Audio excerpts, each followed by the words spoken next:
ครับสวัสดีครับสวัสดีนะฮะสวัสดีชาวทุ่งครับตอนนี้เรามาขนดินอยู่แถวๆหมู่บ้านปอยาเสพติดคือหมู่บ้านอะไรนะเมื่อกี้เนี่ยสังเงหรือเปล่าครับรถดำครับเอาล้อขึ้นเลยครับดูล้อขึ้นเลยสวยมากเลยเดี๋ยวจะขอรีวิวคันนี้ครับครับก็เนี่ยก็มาดูครับโรโบคอปขนมันนี่ฮะ FXZ 360ครับนี่ฮะคันชนหล่อมากเลย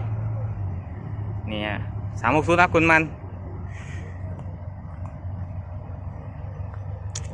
ใหญ่มากเลยครับ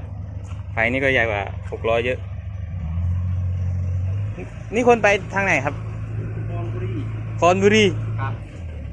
ไปคอนบุรีนี่ฮะรองน้ำมันเป็นพวก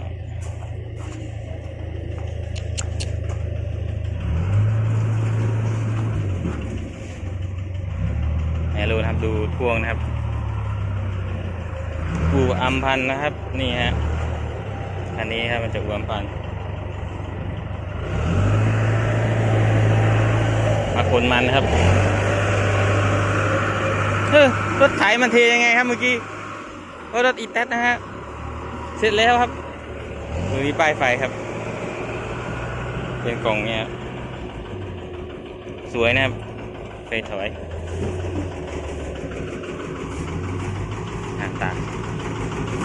ตากิโลมันดมกิโลกี่บาทครับมันกิโลกี่บาทอะไรนะครับบาท60บาท60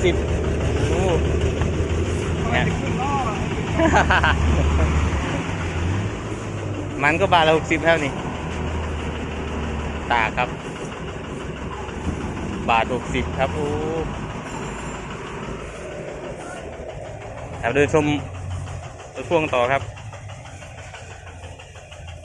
ปรุงเรียบร้อยนะครับ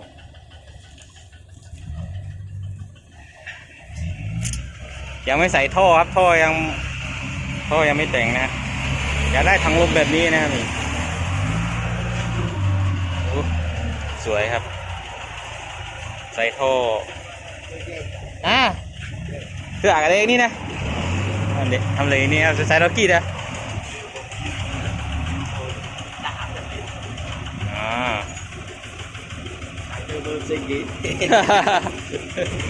เฮ้ยตัวแรงเกลืองนี่ฮะรอเลยเดี๋ยวไปแล้วครับก็คลิปนี้คลิปสั้นๆนะครับก็ฝากกดติดตามช่องคุณซับสังสรรค์ด้วยนะครับเนี่ยก็ขอบคุณพี่มากนะครับที่ให้รีวิวนะครับนี่ฮะครับก็สวัสดีครับ